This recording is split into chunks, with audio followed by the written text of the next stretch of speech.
బలూచిస్తాన్ కు స్వాతంత్ర దినోత్సవ శుభాకాంక్షలు. ఒకసారి ఆలోచించండి, భారతదేశం ఆగస్టు 15న స్వతంత్ర దినోత్సవం జరుపుకుంటుంది. అమెరికా జూలై 4వ తారీఖున స్వతంత్ర దినోత్సవం జరుపుకుంటుంది.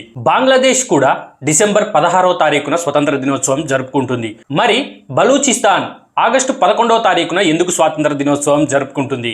అసలు ఈ బలూచిస్తాన్ ప్రజలు ఎవరు? వాళ్ళు నిజంగా పాకిస్తాన్ లో భాగమేనా, లేక పాకిస్తాన్ సపరేట్ దేశం ఏర్పడక ముందే వారికంటూ ఒక రాజకీయ చరిత్ర ఉన్నటువంటి ప్రాంతమా? ఇంకో ప్రశ్న, పాకిస్తాన్ ఎప్పుడు ప్రపంచానికి చెప్తుంది కాశ్మీర్ ప్రజల గురించి మాట్లాడండి అని. సరే, అయితే మనం కూడా పాకిస్తాన్ ఒక ప్రశ్న అడుగుదామా? మరి బలూచ్ ప్రజల హక్కుల సంగతి ఏంటి?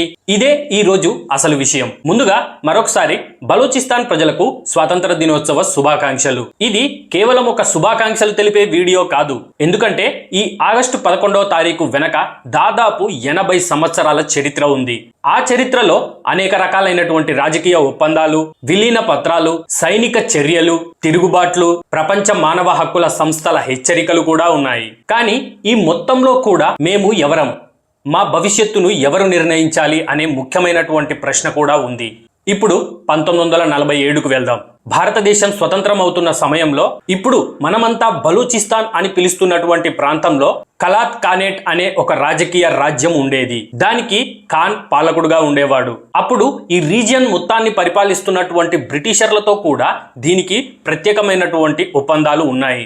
దాంట్లో ముఖ్యంగా చెప్పుకోవాల్సింది 1876 ట్రీటీ ఆఫ్ కలాత్.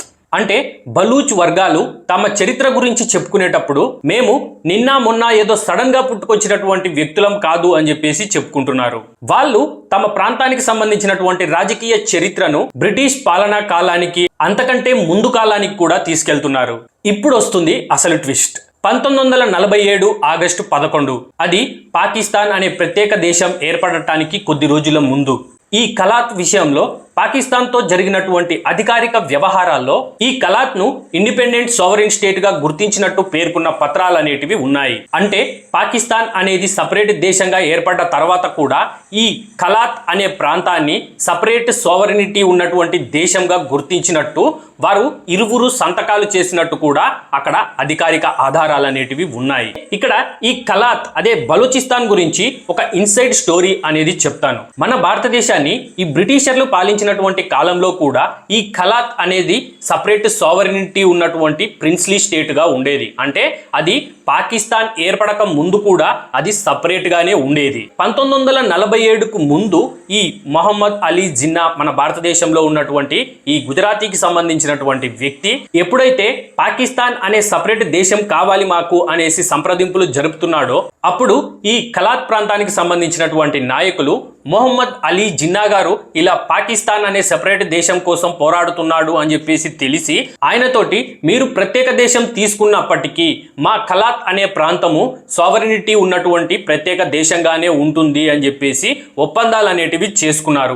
దానికి అప్పుడు ఉన్నటువంటి మొహమ్మద్ అలీ జిన్నా మరియు ఆయన మద్దతుదారులు కూడా సరే పాకిస్తాన్ అనే ప్రత్యేక దేశం ఏర్పడినా కూడా మీ కలాత్ అనే ప్రాంతం సపరేట్ గానే ఉంటుంది అని చెప్పేసి వ్రాతపూర్వకంగా వాళ్ళు ఒప్పందాలు అనేటివి చేసుకున్నారు. తర్వాత పాకిస్తాన్ అనేది సపరేట్ దేశంగా ఏర్పడింది. 1948లో ఈ పాకిస్తాన్ కి సంబంధించినటువంటి సైనికులను ఈ కలాత్ ని పరిపాలిస్తున్నటువంటి ఖాన్ దగ్గరికి పంపించి రాజకీయ ఒత్తిడితో మరియు సైనిక పరమైనటువంటి ఒత్తిడితో బలవంతంగా, ఈ విషయాన్ని మీరు గుర్తుపెట్టుకోండి ఫ్రెండ్స్, బలవంతంగా ఇన్స్ట్రుమెంట్ ఆఫ్ యాక్సెషన్ పై సంతకాలు చేయించుకొని ఈ కలాత్ అనే ప్రాంతాన్ని పాకిస్తాన్ లో కలిపేసుకున్నారు. అప్పటి నుండి ఈ బలూచిస్తాన్ కి సంబంధించినటువంటి ప్రజలు మరియు స్వతంత్ర పోరాటదారులు ఎప్పుడు వారు బలూచిస్తాన్ సపరేట్ దేశంగా కావాలి అని చెప్పేసి డిమాండ్ చేస్తున్నా కూడా ఈ పాకిస్తాన్ గవర్నమెంట్ అనేది ఈ కలాత్ కు సంబంధించినటువంటి నాయకుడు ఖాన్ దగ్గర బలవంతంగా తీసుకున్నటువంటి ఇన్స్ట్రుమెంట్ ఆఫ్ యాక్సెషన్ అనే డాక్యుమెంట్ ని ప్రపంచానికి చూపిస్తూ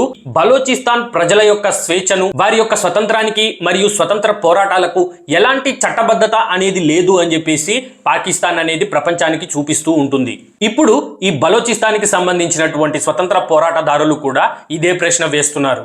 నిజానికి ఆ కలాత్ కి సంబంధించినటువంటి ఖాన్ ఆ కాలంలో ఎలాంటి సమయంలో, ఎలాంటి పరిణామంలో సంతకాలు చేశారు? అది ఆయన ఇష్టపూర్వకంగా స్వచ్ఛందంగా చేసినటువంటి సంతకమా, లేక రాజకీయ సైనిక ఒత్తిడుల మధ్య చేసినటువంటి సంతకమా అని చెప్పేసి ప్రశ్నిస్తున్నారు. ఈ అంశం మీదే బలూచిస్తాన్ మరియు పాకిస్తాన్ మధ్యలో ప్రతిసారి వివాదం అనేది తలెత్తుతుంది. ఇక్కడ మనం అర్థం చేసుకోవాల్సినటువంటి విషయం ఏంటంటే పోరాటం అనేది కేవలం భూభాగం కోసం మాత్రమే కాదు, చరిత్రను ఎవరు ఎలా చదవాలి అన్న దానిపై కూడా ఉంది. ఇక్కడే భారతీయులుగా మనకు కొన్ని ప్రశ్నలు రావాలి. 1947లో మన దేశంలో కూడా వందలాది సంస్థానాలన్నిటివి ఉన్నాయి. వాటికి భవిష్యత్తును నిర్ణయించాల్సి వచ్చింది.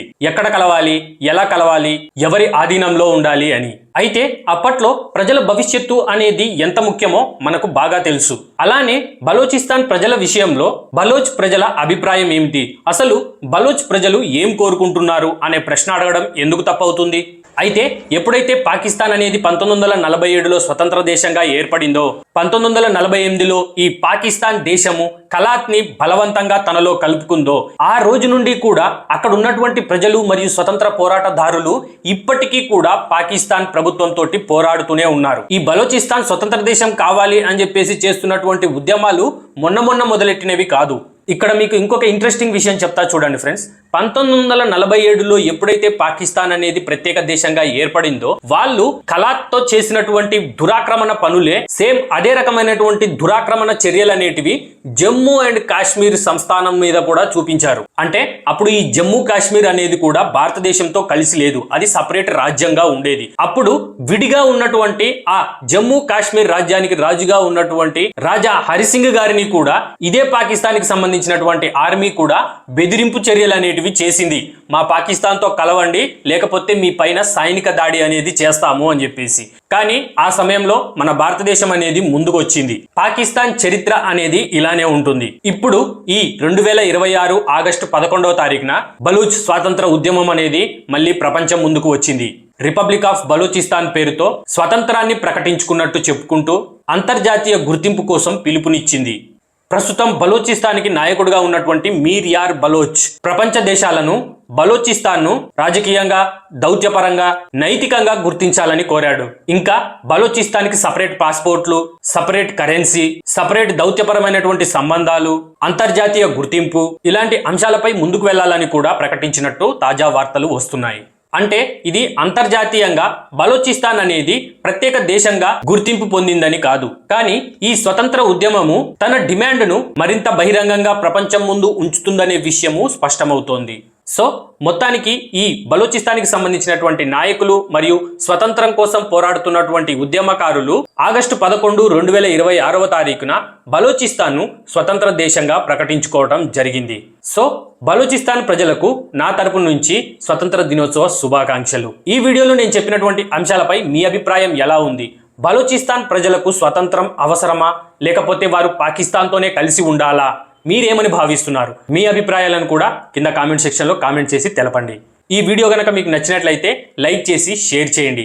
ఇంకా మన ఛానల్ ఎవరైనా సబ్స్క్రైబ్ చేసుకొని వాళ్ళు ఉంటే ఖచ్చితంగా సబ్స్క్రైబ్ చేసుకోండి ఫ్రెండ్స్. ఒక మంచి వీడియోతో మళ్ళీ కలుద్దాం.